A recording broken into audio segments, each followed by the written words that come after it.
Siempre pensé que las historias de abandono eran cosa de películas, hasta que me tocó vivirlo. Tenía apenas 6 años cuando mi mamá se fue de casa. Ni una carta, ni un "lo siento", nada. Solo recuerdo verla meter unas pocas cosas en una maleta y cerrar la puerta sin mirar atrás. Mi papá quedó destrozado, y mis hermanos y yo no entendíamos por qué. En ese momento, yo no sabía que esa ausencia marcaría mi vida. Papá era un hombre trabajador, pero no tenía mucho. Con 3 hijos y sin ayuda, hacía malabares para pagar la casa y la comida. Mis hermanos mayores dejaron la escuela para trabajar, mientras yo seguía estudiando. Siempre sentí que debía esforzarme más, como si tuviera que compensar el hueco que mi mamá había dejado. A veces me preguntaba si algún día volvería, pero la vida me enseñó a no esperar nada. Pasaron los años, y las noticias de mi mamá eran cero. No llamadas, no cartas, no mensajes por Facebook cuando eso se volvió popular. Para mí, era como si estuviera muerta. Mi papá, aunque herido, nunca habló mal de ella delante de nosotros. Decía que la gente hace lo que cree necesario, pero en sus ojos se veía la decepción. Yo guardaba su imagen como una foto vieja que no quieres ver pero tampoco romper. La verdadera historia empieza hace unos años, cuando mi vida cambió por completo. Siempre fui bueno con los negocios, y a los 26 años fundé una empresa de software. No fue fácil, pero en 4 años nos convertimos en líderes en nuestro sector. De pronto, pasé de no tener ni para un café extra a salir en portadas de revistas de negocios. Fue entonces cuando un fantasma del pasado decidió reaparecer. Un día recibí un mensaje en Instagram de una cuenta que no conocía. La foto de perfil era una mujer mayor, pero esos ojos, esos malditos ojos eran iguales a los míos. Me decía que era mi madre, que había seguido mi carrera y que estaba orgullosa. Me quedé paralizado. 20 años sin una sola palabra y ahora aparecía como si nada. Un día recibí un mensaje en Instagram de una cuenta que no conocía. La foto de perfil era una mujer mayor, pero esos ojos, esos malditos ojos eran iguales a los míos. Me decía que era mi madre, que había seguido mi carrera y que estaba orgullosa. Me quedé paralizado. 20 años sin una sola palabra y ahora aparecía como si nada. A los 2 días decidí contestar. Le pregunté qué quería. Fue directa, quería verme. Decía que había cometido errores, que había cambiado, que ahora entendía lo que había perdido. Hablaba como si la vida fuera un borrador que podía corregirse. Yo estaba lleno de dudas, pero también de curiosidad. Así que acepté una reunión en un café del centro, un lugar público por si acaso. Cuando la vi, el tiempo se comprimió. Era mayor, con el cabello canoso y manos temblorosas, pero aún así tenía algo de la mujer que recordaba. Me sonrió como si nada hubiera pasado. Me dijo mi niño y trató de tocarme la cara, pero me eché atrás. Empezó a hablar rápido, sobre su vida, sobre lo difícil que fue, sobre un nuevo matrimonio que también fracasó. Pero yo solo quería saber por qué nos dejó. Su respuesta fue decepcionante, necesitaba encontrarme a mí misma. Me hervía la sangre. ¿Encontrarse a sí misma significaba dejar a 3 hijos y a un hombre destrozado? No dije mucho más y me fui, dejándola con la palabra en la boca. Pensé que ahí acabaría todo, pero estaba muy equivocado. Esa fue solo la primera escena de una historia mucho más turbia. A las semanas, recibí una carta de un abogado. Era de parte de mi madre. El documento decía que, como mi única progenitora viva, tenía derecho a una parte legítima de mis bienes en caso de herencia. Me quedé en shock. No se trataba de amor, ni de reencuentros familiares. Venía por dinero. Ni siquiera estaba muerta la relación y ya quería asegurarse su pedazo. La ira me invadió. No podía creer que alguien tuviera tanto descaro. Llamé a mi hermano mayor para contarle, y él, con un tono amargo, me dijo: te lo advertí, no vuelve nadie por amor después de 20 años, solo por interés. Tenía razón. En ese momento decidí que no iba a dejar que se saliera con la suya.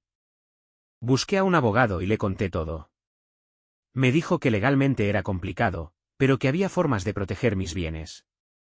Me sugirió crear un fideicomiso y asegurar que mi patrimonio estuviera blindado. Me puse manos a la obra de inmediato. No iba a permitir que alguien que nunca estuvo cuando la necesitábamos se beneficiara ahora. Durante ese tiempo, mi madre no dejó de escribir. Correos, mensajes, hasta cartas físicas. Pasaba de un tono dulce y nostálgico a uno acusador, diciéndome que yo tenía la obligación moral de ayudarla. Cada palabra me recordaba por qué me había dolido tanto su partida. No quería su cariño comprado, y mucho menos su chantaje emocional. Un día incluso apareció en la recepción de mi empresa.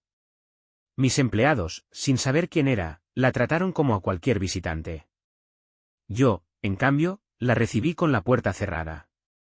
Le pedí que se fuera y que cualquier asunto lo tratara mi abogado. Se fue llorando, y aunque parte de mí se sintió culpable, sabía que estaba haciendo lo correcto. Mientras todo esto pasaba, mi papá se mantenía al margen. Solo me dijo que no dejara que la rabia me consumiera. Me costaba seguir su consejo, porque cada vez que veía su cara cansada y recordaba los años que él cargó solo con todo, la indignación me invadía. Ella no había estado en nuestras navidades, en nuestras enfermedades, en nuestros logros.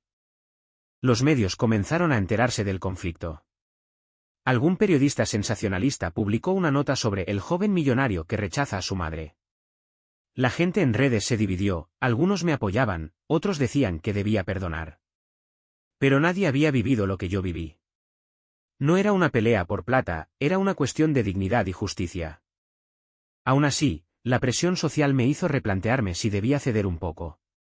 Pensé en ofrecerle una ayuda mensual pequeña, pero antes de decírselo, llegó otro golpe, había iniciado una demanda formal para reclamar parte de mi fortuna. Eso borró cualquier duda que pudiera tener. Ahí supe que estábamos en guerra legal. El juicio fue largo. Ella argumentaba abandono económico de su parte, lo irónico me mataba, y que como madre tenía derechos hereditarios futuros. Mi abogado desmontó cada argumento, mostrando que no solo no había contribuido, sino que había desaparecido voluntariamente de nuestras vidas. Era un proceso agotador, pero necesario. Durante las audiencias, la veía sentada a unos metros, con cara de víctima. A veces me miraba como si quisiera que recordara algo bonito, pero lo único que venía a mi mente eran las noches que me dormía con hambre o los días que lloraba preguntando, ¿dónde estaba mi mamá? Esos recuerdos eran más fuertes que cualquier mirada. Mi padre fue citado como testigo. Con voz firme, contó todo lo que pasó después de que ella se fue. No la insultó, pero dejó claro que su ausencia fue total. Verlo hablar así, tan sereno pero contundente, me llenó de orgullo. Era como si al fin pudiéramos poner en palabras todo lo que habíamos guardado por años. Oye, por cierto, si te está gustando, suscríbete y déjame un like que me apoyas un montón, seguimos. El abogado de mi madre intentó cuestionar a mi papá, insinuando que él había alejado a sus hijos de ella. Pero las pruebas hablaban por sí solas, no había ni una transferencia, ni un regalo, ni una visita registrada en 20 años. Era imposible disfrazar el abandono con excusas. Cada documento presentado era un golpe directo a su caso.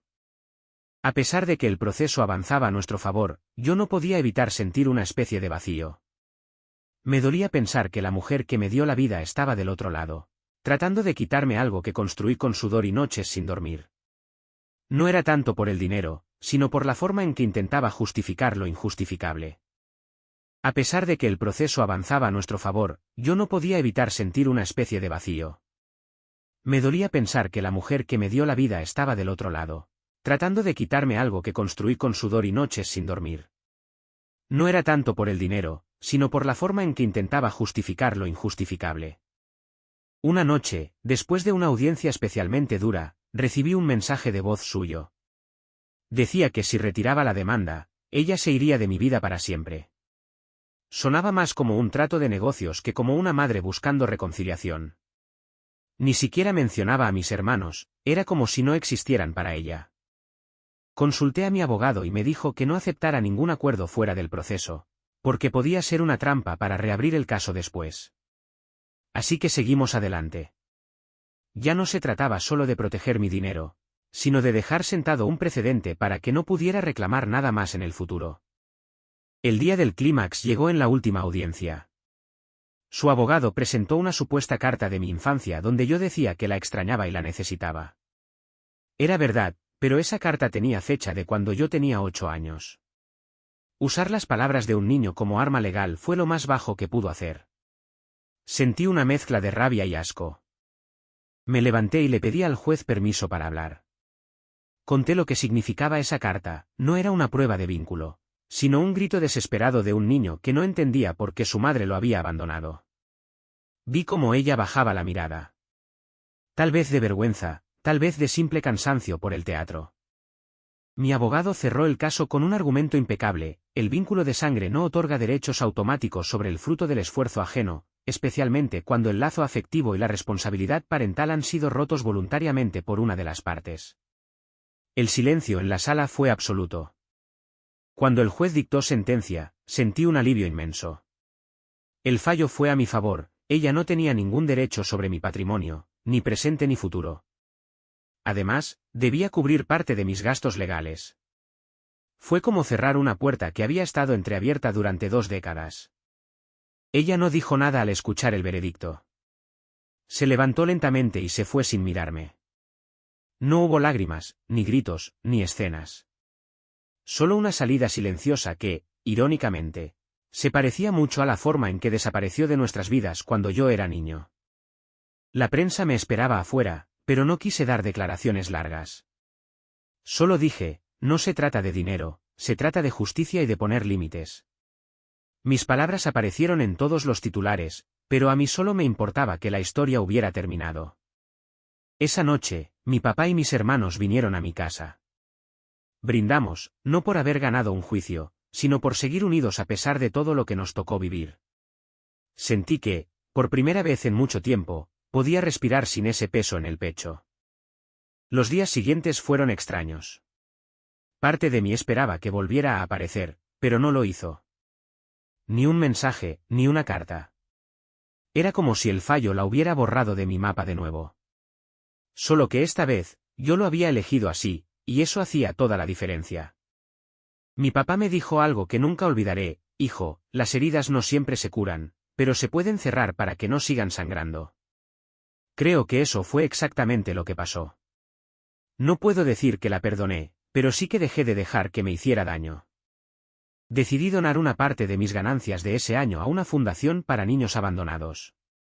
Sentía que, de alguna forma, estaba cerrando un círculo. Ayudar a otros que habían pasado por lo mismo me hacía sentir que algo bueno podía salir de tanto dolor.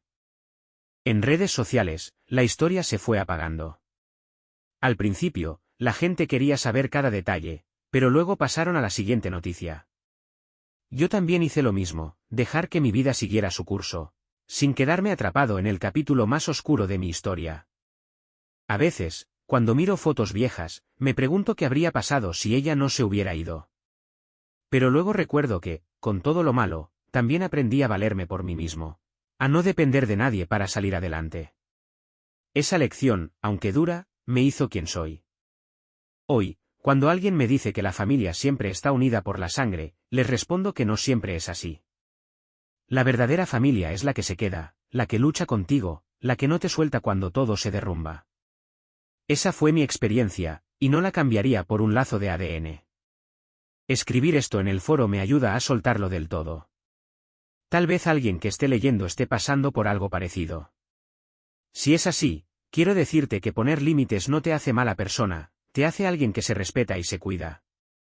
Esta historia empezó con un abandono y terminó con una decisión: vivir sin miedo a cortar lazos tóxicos, incluso si vienen de quien te dio la vida. No sé dónde está mi madre ahora, y sinceramente, no me interesa. Lo único que sé es que yo sigo adelante, y eso es lo que importa. Y hasta aquí el vídeo de hoy. Muchas gracias por verlo. Si te gustó, suscríbete ahora y rompe ese botón de like, que se viene lo mejor.